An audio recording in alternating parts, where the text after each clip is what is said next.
Section 1.3b. Even functions and odd functions are going to be the main aspect of this second part of section 1.3. An even function graphically is symmetric about the x-axis. Algebraically, the way that we test to see if a function is even is through this test here. I take and I plug in negative x into the function. If I get out the original function f of x, then I know that we are dealing with an even function. An odd function graphically will be symmetric about the origin. Algebraically, we do the exact same test, but we are looking for a different result. We still plug in negative x into the function.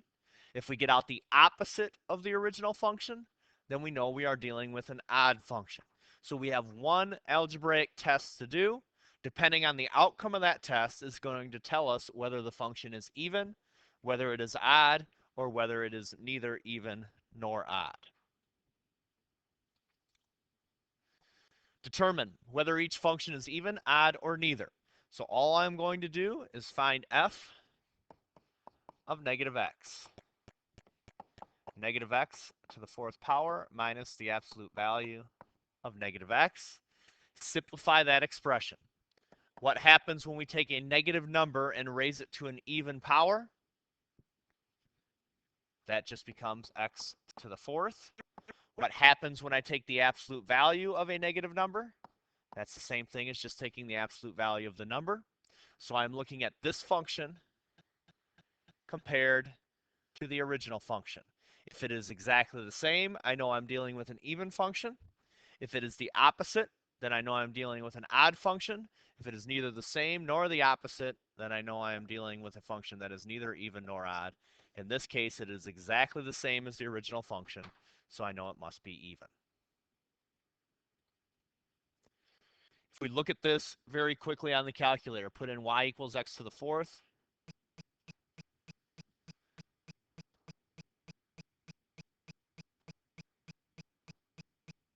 X raised to the fourth power minus absolute values underneath math.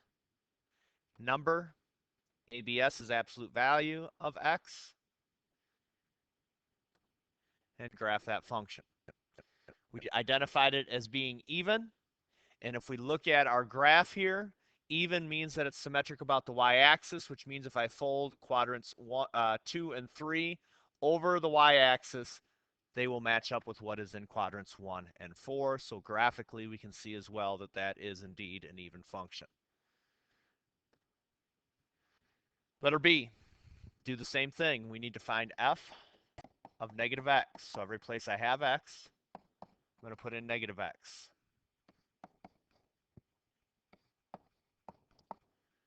Simplify, we get negative x over, again, a negative number to an even power gives us just x squared plus 1. So I'm looking at that compared to the original. How does that relate to the original? It is exactly the opposite, so this is an odd function. Now, a lot of students will look at that and be like, well, that's not the opposite. It's the opposite of the numerator, but the denominator is exactly the same. What you need to remember when you are dealing with fractions, if I have the fraction negative 2/3, I can write that two other ways. I can write it as negative 2 over 3, or I can write it as positive 2 over negative 3. So in this case right here, I can take that negative that's up in the numerator and pull it out front of this entire fraction. And now it's pretty easy to see that this is indeed exactly the opposite of what we have here. Odd functions should be symmetric about the origin. Let's take a look at this one in our calculator. Y equals x divided by x squared plus 1.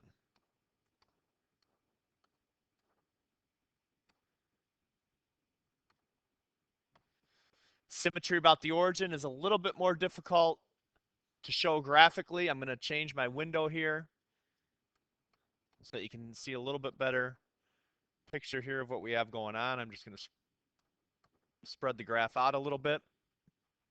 Okay, we get a little bit better picture this way. Symmetry about the origin, we have to think of doing two folds.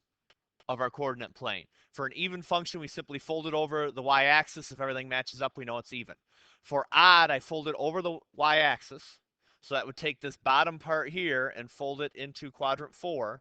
And then I fold it up over the x-axis, so everything ends up in quadrant 1. If you can visualize folding that twice, you can see that both halves of that graph are indeed going to match up, meaning that we are dealing with an odd function. Last one. This time we're finding h of negative x. Put negative x in, we get negative x plus 6. No simplifying we can do there. We're comparing that to the original. It's not equal to it. It's not x plus 6. It's not the opposite of it, because the opposite would be negative x minus 6. It is neither the same nor the opposite, so this is neither even nor odd.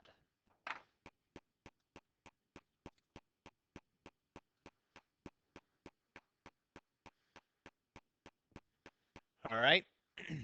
Last one here. List another point on the graph of each function if it were even and if it were odd. Well, let's start by plotting the point that we have here. We have a point at 5, 1. So I have a point right there. If this were an even function,